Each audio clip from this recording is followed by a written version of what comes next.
Hello everyone, it's Danielle over at DIYDanielle.com, and today I'm here to show you how to make some easy beeswax sandwich wraps.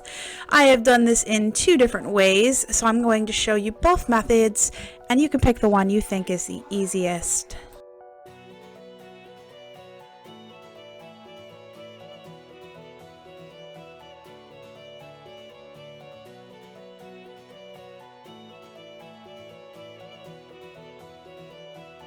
The first method we tried was using our oven and a pan. This was a really old pan, so excuse how old it is.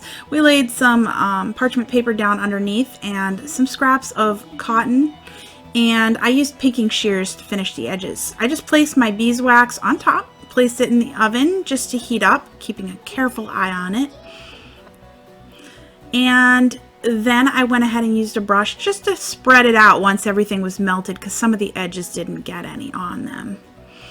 Once you're done that, you're going to let it dry. It cools off very quickly, so by the time you get to hanging it up, it's pretty solid and it's not going to drip anywhere.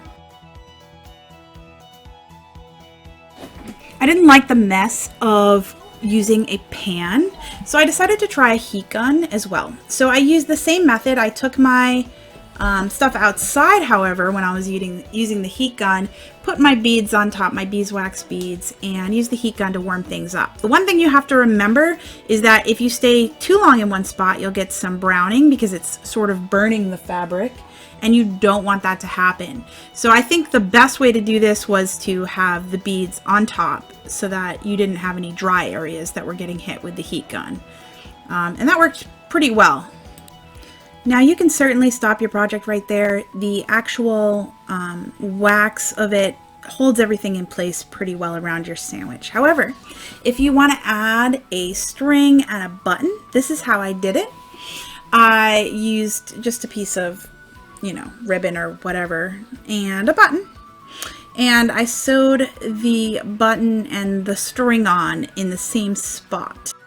The string wraps all the way around, and then you wrap it around your button to hold your sandwich wrap closed. It's very simple. However, we didn't really use it very often. The wax wrap is stiff enough to hold it all on its own, so it just seemed like an extra step and more time consuming. So it was easier just to leave it off for our second round of wraps.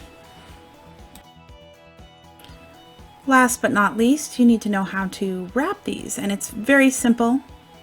You are going to fold it like this, and it's going to fold right around your sandwich.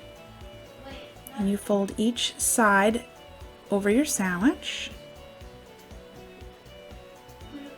They don't have to overlap all the way, just a little bit. Okay, and then you fold up. And you fold over once more. And this is where you wrap it around the button. And I went off screen. I didn't realize I was off screen when I videoed this. But you wrap it right around. No big deal. You see how nicely that holds it together. For the second set of wraps I left the button off, as you can see here. And I'm going to just show you how it folds so nicely over, and it stays in place as long as you press it down nicely. We usually just flip it over. If you're interested in other reusable products, I have a book, How to Sew, Use, and Clean Cloth Diapers. And this talks about cloth diapers, unpaper towels, and lots of other reusable products as well. Thanks so much for watching. Please subscribe and check out my blog, DIYDanielle.com, for other fun reusable products. I have sewing projects. I have lots of ideas of things you can make for kids. I have woodworking projects and home renovation ideas. Thanks so much. Have a great day. Bye.